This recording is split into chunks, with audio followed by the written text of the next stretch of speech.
As many people set out on a journey of building a company, they typically encounter challenges along the way, and there's a lot of stress, a lot of responsibility. So one of the first things usually to go out the window is feeling emotions. So I don't have time to feel angry, don't have time to feel sad or depressed. I just need to get this shit done. So I'm going to push away my emotions, and as soon as I do that, then everything will be fine, they'll be gone, and then I can focus on the important things again. And that's something that I used to do personally. I used to just basically not go there, and even pride myself on someone who was not very emotional. I didn't get angry. I never cried, wasn't a sad person. And that was like actually something that I really liked about myself, or I thought it was great. And little did I know there was much more happening behind the surface. Did you ever have an experience like that before? Yeah, for sure, because feeling the emotions can be scary, and also as an entrepreneur, and if you have a company to run and you have employees and you have business partners, you have something to lose if you show too much emotion, or you maybe can't get things done in the same way you think you can. But I think there's a number of downsides for that as well. For me personally, I avoided a lot of emotions. To protect myself. However, they were still there, and this also led sometimes to me getting way more triggered. And when it was over boiling, it led to a reaction of mine that I maybe later regretted. That made me a worse leader. That made me a worse friend, maybe as well, away from the business. Whereas if you actually dance with your emotions, you let them in, you're aware of them, you analyze them, you're okay with them. It also means you're not going to explode at some point, and you can navigate life better. Yeah, I think for a lot of people in those positions, I think control is very important. Yeah. Being able to control the emotions. And I agree, I think it is important. But I also believe that knowing the right times to allow them can be the difference between, as you said, a reaction or being able to respond to situations in life. Yeah. Now, the thing is that we all at some point in our lives had this ability. Like when you were a child, probably when you were happy, you were laughing. Maybe if you were sad, you were crying. You know, babies don't tend to think too much about stress and responsibilities. They're just doing what they're doing. And the way I like to think about this is like our emotions being, remember when you were a child, we had like a crayon box where you had like 50 different crayons, and you would have like all the different colors of red, orange, yellow, purple, blue, green. And we want to think of emotions as being each of those colors. Like there's many different nuances, different types of emotions. And we want to imagine that in our childhood, we had access to the full crayon box. If we want to make a picture, we can use all of the crayons and we have access to all the emotions. Now, quickly as we start to grow up, we start to learn that certain emotions are good, happiness good, you know? Anger bad. Anger no good. And so certain crayons get left out of the box. Certain ones we use all the time. They're like worn down to that tiny little, stump at the end. But others that we've completely avoided or ignored. And this only gets kind of worse as we get older and older. We have more stress, more responsibilities, impositions of power. And yeah, when emotions comes up, they're not very efficient to be feeling all the time. So typically, we believe by pushing them down or avoiding them that they go away, and then we can kind of say job done and go back to what needs to be done. However, what I didn't realize was happening was that in avoiding feeling those emotions in the moment, it was not that they went away. It was that they were actually stored in the background for later, and what we would like to call the emotional backlog. So do you have any memories of your emotional backlog when you first started to realize this was happening for you? Yeah, like for example, I always said, I'm proud to be not an angry person, or how can this person be so angry? It never happens to me. I can always hold my composure. Of course, it's great that you don't burst out in anger if you're not happy with the waiter. And it's good to have some kind of control over your emotions. But what I was priding myself with, that I'm not an angry person, was really me hiding also my boundaries or things that I want to say. It also resulted in me always just saying yes, like the people-pleasing thing, where actually I grew really frustrated in not being able to communicate what I need. And that then resulted in negative outcomes for me and the people around me. So in the moment, maybe I perceived it as a great thing that I always suppress my anger, but by never letting it out, it creates actually something much worse in the long run. For sure. And there's an interesting point you make there, because you say by suppressing my anger, but most people, like you said, in that position that say I'm not an angry person or I don't cry, they're disconnected from the fact that they actually do feel anger, but their body has learned really, really well to just suppress the hell out of it. So they don't notice the sensation in the body, but it's still happening. Okay? It's almost like, imagine you download a file on your computer and the computer goes to open it, but it basically says not possible. And it just, the system kind of just crashes. Okay, we want to imagine it like this: if your body has learned to like suppress certain emotions and not go there, then it's still creating a response in the body when the guy cuts you off in traffic, or when someone goes behind your back. But the body has just learned that not to go there, but it's still creating this experience in the body. So I want to describe that. I call it like the rage volcano. Okay, so imagine a volcano. On the surface, it might look like nothing's happening. Okay, but deep down in the core of the volcano, there's this lava that's building and building and building, and one day it just can explode out all of a sudden. And even if it doesn't explode out right away, it might take 5 or 10 years for that to happen. But in the meantime, it's taking a lot of attacks on the system to really hold down that anger every day, or to hold down those emotions that the person believes they're not actually experiencing. But it's like this thing of, you've got this, like your battery every day charged up to 100%. And then every time something happens that triggers you or brings up an emotion that your system then has to suppress, then it's basically draining your battery every day. So imagine on your computer having lots of like tabs or programs open in the background that are there. They're draining the battery, but you can't see them. You don't know that they're there. But then every day you're waking up and realize why by lunchtime your battery's down to 20%. Doesn't make sense. Mm-hmm. And with that, there's also this theory that this can actually drain or weigh heavy on the immune system as well. Mm-hmm. And I feel like this to be true in my life. So besides the fact that all the negative outcomes we talked about now about suppressing the emotions, but there's this book from Gabor Mate, The Myth of Normal. And I think in general, it's not a myth anymore that stress or emotional blockages can also lead to disease. There's a lot of data on that.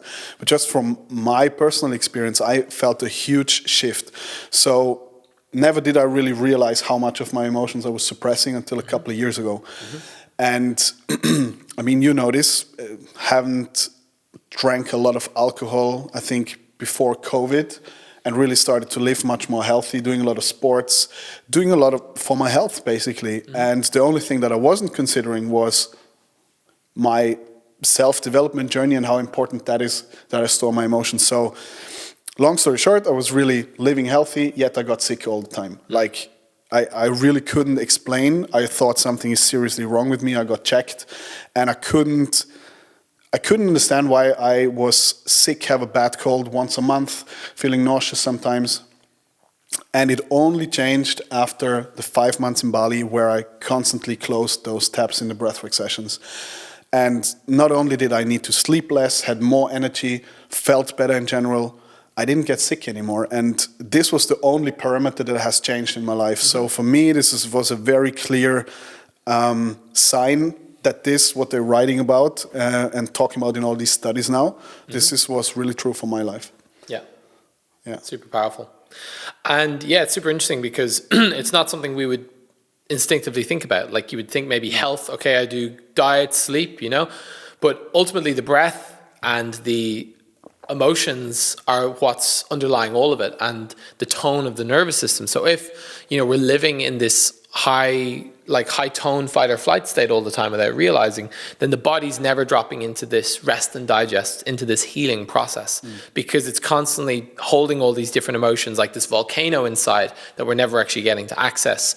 And it's only in going in and choosing in an intentional space to feel those deeper emotions and let them go that it removes this drain on the battery, these tabs or programs in the background that are draining us every single day. And in the book, they're talking about also that through this overload, always being in fight or flight, our body forgets how to properly communicate with the immune system because it's so busy doing other things. And that's why the invaders, the virus or whatever, have easy play. And very different technique to what we do, but our friend Wim Hof, I mean, he was still a guy that showed what is possible through something like breath. Yeah. It's a very different approach, but like he has all these world records in the Antarctica, swimming under the ice and stuff like that. But the most impressive one for me is this study that they did with him in the hospital when he said he never gets sick. And he says he can communicate with his immune system. He can activate it through his breathing. Yeah. And people call it bullshit. And then they took him to hospital alongside with 100 people. They injected some kind of virus into everybody. Nothing life-threatening, but you got like a small version of SARS or something like that. Yeah, a little bit of diarrhea, a little bit of fever maybe. And all of the people got sick except him. After 2 hours, they couldn't find anything in his blood. Him and his like small group of people that were doing his technique. No, like that was after. That was after. Okay, so first, it was only him, and they said, "Okay, you're some genetical freak. That's just you." And he said, "No, I can teach people." Yeah. And then they said, "Okay, let's try that." Then he said, "Just choose random people." And I think he took 10 people to his little cabin in Poland in the mountains. He said, "I need 4 days with them." Yeah. And he did take them there 4 days, came back, did the same test, nobody got sick. Yeah. So that was like, wow. When you read this, like, how can you, there's nothing you can say against it. Like, here's your proof that we have the power to do so much with our body. Yeah, for sure.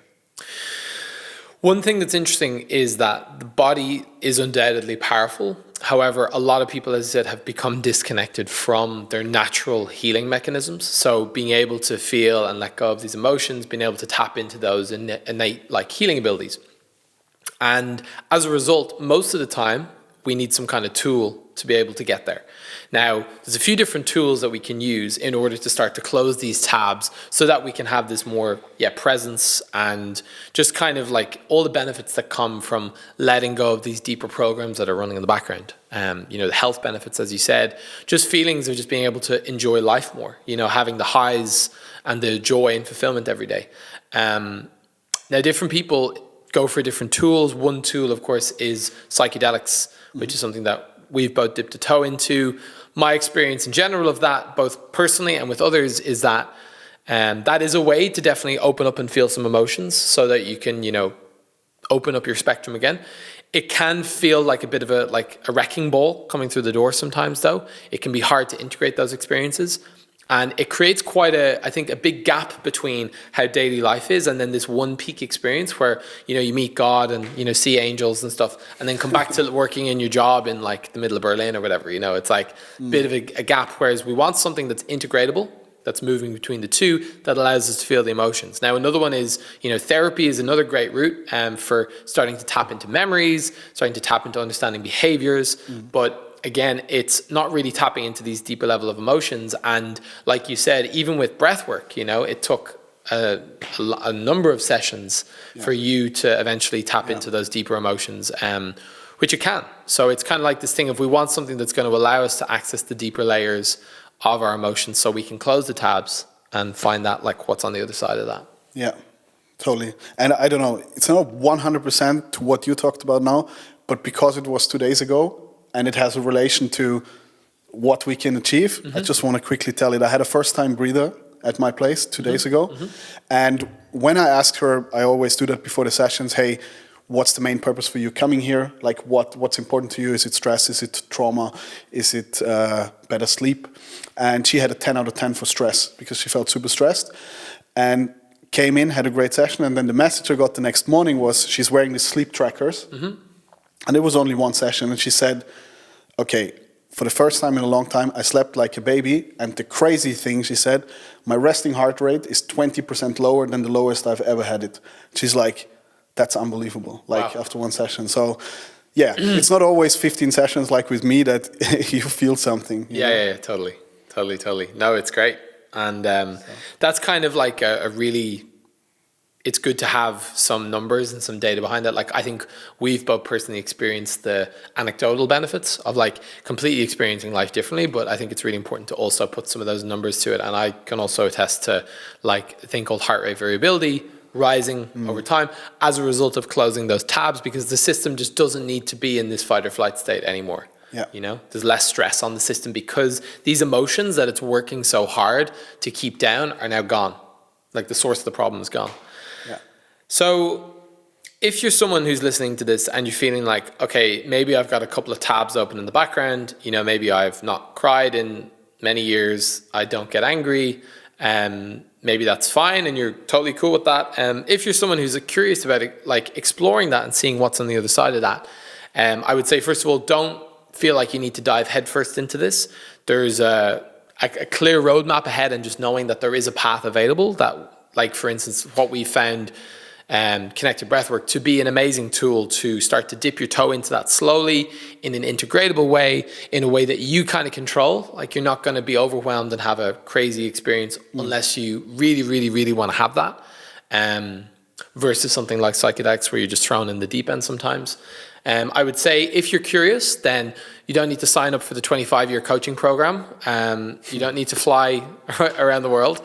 If you're in Germany or in Berlin, I would say come see us for a session, just like a trial session or a group circle. Or a little workshop we have sometimes. A couple of workshops as well, yeah. And just kind of try it out and see if it's for you, you know, and see how it feels to, as you said, drop into some of these states, and maybe, as you said, like this woman, you have even some benefits right away. Yeah. And, you know, if it's something that you're like, well, no, I definitely got some work to do and I'm ready, then we do also have retreats and kind of bigger, longer programs as well, that where we work with people to really go into these deeper layers and say, okay, let's close a number of these tabs so we can get back to that like full, whole, complete version of self as soon as possible. Absolutely, yeah. I think right now it's just, that's our job. That's why we do the podcast. Just give people a little bit more data on what it even is, because so many people can't really understand, hey, what is this thing that you're doing? And it just takes some time for more and more people to experience it, talk about it, and feel the benefits that we clearly have felt. And then, yeah, I'm pretty sure that in a couple of years, this will be a pretty normal thing to do for people to manage their stress and mental and physical health. Totally. Just like, you know, there was a time when yoga and meditation were considered wacky and for hippies. Yeah. You know, it's like now it's kind of they're part of the mental health conversation right off the bat. So I think when people start to realize how important it is to feel and to complete these old emotions that are maybe stored in their system without realizing, the downstream benefits of that are just going to be off the charts, and it's going to just become so normal. Like, but in a way that's not like, you know, this, you know, crying on Instagram kind of thing, but in a way that's like people just know that that's something that you do, and the extent of the benefit is just beyond anything we've ever seen before, I think. So it's really exciting to start to welcome these crayons back into the box one by one. So you have all the colors available and you can experience life from the full spectrum. And yeah, really getting back to, like we talked about freedom at the very beginning. Like, how can we look beyond just, let's say, having financial freedom and achieve emotional freedom? Really? Yeah. So this may be the thing that you've been looking for. I would say for me, it definitely was. I tried many modalities, many things over a number of years, and it was tapping into these deeper emotions that for me was the key turning point to accessing what I was really looking for. So maybe if you listen to this and you think that's interesting, maybe just go ahead and try it right away, because Pete was like bugging me about it for a year, telling me, oh, this is really great, calling me every 2 weeks, telling me about this session. And I don't know why I was so like, oh, yeah, cool. And it took me literally a year, because I remember this one journey, you're like, okay, this is, you're like, you got to do it now. And I'm like, all right. And and then I was like, okay, should have done that earlier. So you got to do it. Go do it. Hopefully that you can receive the similar benefits that we've been able to get from this practice. So go feel all the feelings and have a wonderful day. See you in the next one.